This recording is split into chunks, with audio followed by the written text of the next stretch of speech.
to the drama and the excitement, starting with Manchester City's clash against Nottingham Forest, Burnley and Manchester United. That's what we're going to talk about just after this. And then Arsenal and Tottenham, probably the headline of the weekend. There's Chelsea versus Aston Villa and Liverpool's clash with West Ham as well. Let's remind you of the Premier League table. Couple of sides still unbeaten, the top four. In fact, Manchester City with a little bit of a gap over Tottenham and Liverpool. Arsenal on 13 points as well. Brighton just behind them. West Ham, Aston Villa, Nottingham Forest, Crystal Palace and Fulham making up the top half of the table. Bottom half is unfortunately where Manchester United and Chelsea find themselves, with Luton now the only side still aiming to get off the mark in the Premier League. We are going to turn attention now to that clash between Burnley and Manchester United. Here's Vincent Kompany and Erik ten Hag. We're not busy with what's happening in the other team. It doesn't concern us. I have myself to manage the results of our team. I have myself to manage the performances, and we feel that there is something really exciting ahead of us.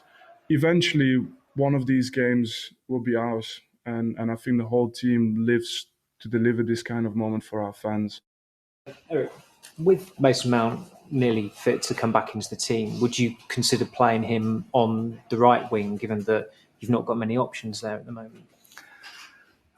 Also, this we discussed before, but we have options over the right to fill this in, and we will see how we fill it in. As I say, we have the options, but also they have to be available, and then you have to get the routines in. But the principles and rules, they are clear. I think you said last month after the Tottenham defeat that some players didn't run. There were some clips from the game in the week where it appeared as though the players weren't running, weren't busting a gut. Did you notice that? Is that a concern? So it's always a concern when we didn't run. But I think against Bayern it was not the case. But in certain situations, yes. So it's also recognized and in which situation. And then it's about, didn't they recognize it? So didn't they scan it and didn't they make the right decisions? Or is it about willingness? So against Spurs, we didn't run too much. And we had a game last where we didn't run. But there were also games, I think, against Bayern, we did our best from physical outputs. But I think we didn't always run in the right moment. Mr. Ten Hag, 8 of your goals conceded this season have happened shortly after a restart. Are you concerned at all by how your players focus after conceding or scoring a goal? It's not concerned, but we are aware of it. And so, of course, you can't close your eyes for things like this. And so we coach the players, we coach the team in that fact. You talked about, in pre-season, you said you want United to be the best transition team in the world and you want to play with speed. Do you worry at all at the speed at which other teams are attacking you? Yeah, but that when you also make the analyze of the goals against, and I think defense transition, we are quite good. But in the, let's say, when they started an organized situation, we were not always that good. Is there a specific reason you're not that good in that defense transition? There are reasons, but all the time when you explain reasons, you will make from it is our excuses. So I don't want to talk about. So I have to coach my team and to put them conclusions. And I have to make them aware of these conclusions and then also to give them solutions for it. So you have a plan for sorting this? Yeah, well, that is my job, to give solutions for the problems who are there. Thank you. Rob? Hi. On Wednesday, you said that part of the problem with the defending was possibly the mentality of the players, not the whole problem, but part of it. Is there any concern or worry that you've been in the job a year now and you're still talking about the mentality of players? Because it's understandable that individual mistakes might happen, but the players have been with you for a year now and they will know your standards and what you expect of them in that area. So we have shown that we can do it because last year, for instance, we had the most clean sheets in the Premier League. and because of the team, because we defended very good as a team, and so we have to get back to that standards. And of course, I'm pushing the team, I demanding the team, and from the start of the season.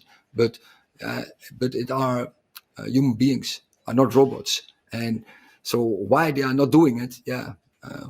I try to find out, and I try to give the solutions, and I also try to motivate the players to do the job. Do you know why they're not doing it?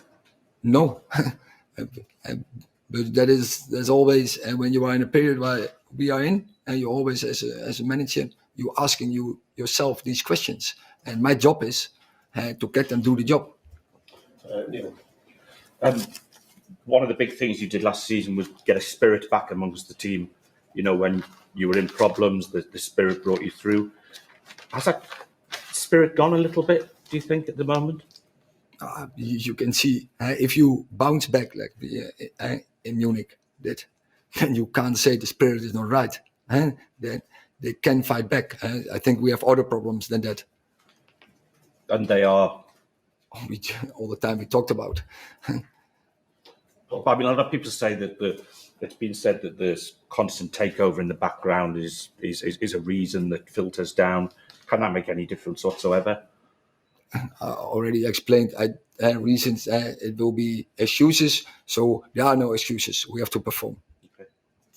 Erik, you said a minute ago that you want to try to find out why players aren't running and taking your messages on board. How do you do that? Do you go to them one-to-one? Do you ask the captain about it? And what's the actual process of it? As a manager, you have many tools, and make sure I use them. I would not say all, because there are many ways to do it, and you have to be creative, you have to be inventive and innovating. But make sure you can be sure I use many. Can you share any examples of what you do? You do it in groups, you do it in team, you do it individuals, you do it over video, you do it in personal talks. So many tools you have, and you have to put in and to coach your team and to get them in the right direction. Last question, James. Erik, apologies if you answered it before. I was struggling to hear. Is Jadon unavailable then tomorrow? Is he one of the unavailable players? He is not training with the team. Okay. And can we assume from that it's because he's not yet apologised that he's not training with the team? I think let's focus on Burnley. I think we have said anything about it. Okay. And on the likes of some of your longer term injuries, Shaw, Malacia, Aaron Wan-Bissaka, have you got specific timescales yet when you know they might be back? Or of course, we have plans. Also, we have plans for that. We have prognosis, but I don't want to share them. Okay. United have lost 3 of their opening 5 league games for the first time, unwanted records, reflecting an uncertain start to the season. There is so much happening at this club right now. Can you give us some insight from a media perspective as to what kind of space you think Erik ten Hag is in? Yeah, I mean, I think there's just so much going on. Constant headlines, one thing after another. If there's player injuries, dramas elsewhere, I think it's hard. And we knew going into this for Erik ten Hag, this was going to be a step up. It's the biggest job he's had in his career so far. And then you've got the status and the sort of media frenzy and everything that comes with being at Manchester United Football Club. And I do think in his first season, he managed it really well. I think he was seeming like he was sort of embodying what a Manchester United manager needs to be and carrying the weight and pressure of that brand. But I think over the summer, everything shifted. There was obviously the talk about the sale of the club, and that's still going on, and just more headlines. And I think it makes things difficult. And then you go on a bad run, so you've got to manage what's going on the football pitch as well. So he's not had an easy ride. And again, when we talk about what happened with Chelsea in their transfer window, is that Manchester United have spent a lot of money, and the expectation is always going to be there because they're Manchester United Football Club. But when you have a big transfer window like they did, Fans are going to expect you to achieve things. And I think last season he'd started to play the football he wanted to play. He'd started to bring success and people got excited. At one point, they were sort of in the title conversation, not far off Arsenal and Manchester City in third at one point. And it just feels like everything has changed in the space of a summer. And it feels like he's just trying to survive right now. And some rumblings of player unhappiness as well in the press. I know Shay is so desperate to ask you this question. I'm desperate to ask because it's amazing when a club are going through a difficult patch, which clearly Manchester United are, then the stories start to appear and they go, players not happy with this. Then Ten Hag gets questioned about the recruitment and his agents bringing the players in, and the press get all these different stories. So we've got the expert next to me. So I was going to say, Flo, how do the press get hold of these sort of so-called sources? Is that the right word? Why did you put press in? No, like this, they call it a source or a friend of someone or someone inside the dressing room. There's always a line that sort of covers it. Yeah, I mean, there is a sort of ethics around it where you're not meant to name who your sources are. A lot of the time people want anonymity, so they'll say don't say who said it, and then they might say it's off the record, in which case you can't print it, but you can maybe use it as background. So there's sort of technical elements to it, but it is quite intentional when these things do get leaked. A lot of the agents or the players themselves will want this information to get out somehow. So that's, the leaks, as it were. And Ten Hag was asked about those leaks today, and he was very defensive and said, I'm not worried about any information. But it has been building throughout the week about... So my understanding then would be the players aren't happy with the manager, and that's why the agents are feeding the media these different stories. Exactly, that's the sort of the direction and the narrative that's being built through it, and it is quite intentional with wanting to put that pressure on, because they'll want to say, we aren't happy with X, Y, Z, and we want it to be out there, but they're not going to say, Marcus Rashford, whoever said that, or Shay Given, as it were, maybe back in the day, So I think you have to be subtle about it, and I think it just adds to that pressure. But he seems to feel like it's not an issue for him. But when these things start to circle and these things start to happen, inevitably, often it does lead to a manager's exit. But sometimes it doesn't. Sometimes you can turn it around, but he'll need the results to do that more than anything. Shay has assured us off air that he has never done that. I feel like he's raring to go. He's taking notes here. Like, no. So what do? You get this guy, then you get the leaks. I actually haven't. And that's why I'd always have that question, and I'm glad I've asked it now. But I've always had that question, where do these stories come from? And I can understand if a player's not playing or whatever. I know Sancho's come out publicly in his Instagram, whatever, and Twitter, and says, like, I'm not happy, I'm fit, I'm ready to play, you know what I mean? So there's issues, and it seems Ten Hag every single day seems to be putting out fires. And then if that's happening, now this is happening, I've got to deal with that. And then the football sort of loses a little bit of focus. But the biggest thing, as you say, Flo, if he can turn the results around, everything else seems to die down. The stories start to go. Okay, let's hear now from one of the Manchester United players. Here's Marcus Rashford. Whichever the next game is, it doesn't matter if it's Burnley, City, Liverpool. It's the most important game for us. And it's as simple as that. We played against good opposition. Let's not get things, twisted. We played against good opposition. We've shown how good we can be, and it is frustrating for the players when we're not quite playing at that level. And we don't need other people to tell us that. We already know that. You don't want anything more than to get back to that standard that you can be at, and then when you get there, you want to push on. So for us, it's about finding that again, and the only way to do it is, like I said, sticking together as a team, no matter which 11's playing, who's on the bench. That's the squad, and we're going to need this squad to win this game, and we take it game by game and get back on track. What do you think about Rashford and his start lacking a bit of cutting edge for you? Yeah, possibly. And I think on the back of the defeat midweek in Champions League against Bayern Munich as well, there was question marks over Rashford and McTominay and different people as well about tracking back and things that you expect from any Manchester United player to be at the top of their game. The first thing, and even the fans expect, is work rate and stuff. And obviously Rashford is an attacking player. We expect goals from him, assists and stuff, but he's not actually at the levels we all know he can be at. But if you're not playing so well, you still have to do the hard yards, track back for your team, work hard for your team and try and get the result.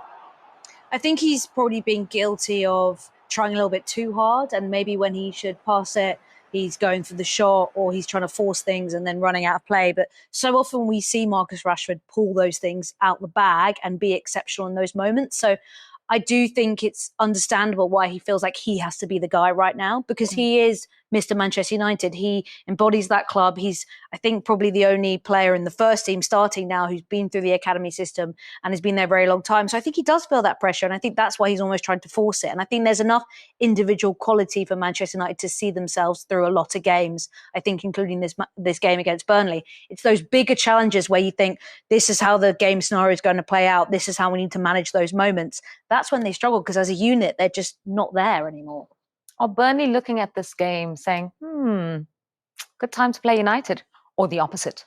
Well, I actually think there should have been more mind games there from Vincent Kompany, because I think if you're a manager, and Pep would have been going for it, he was already doing Nottingham Forest have 2 Champions Leagues, we only have 1 this week, which I just think was a hilarious narrative to put out there. But if I was Vincent Kompany, I think I would be prodding a little bit for the mind games, because they are in disarray, they are in chaos, and I think you should try and play on that to get a result, because as much as Burnley has struggled to pick up points, they are a united front right now, because they know this season was going to be tough, whereas United would have come into the season with big expectations and they haven't matched them. All right, there are 5 fixtures that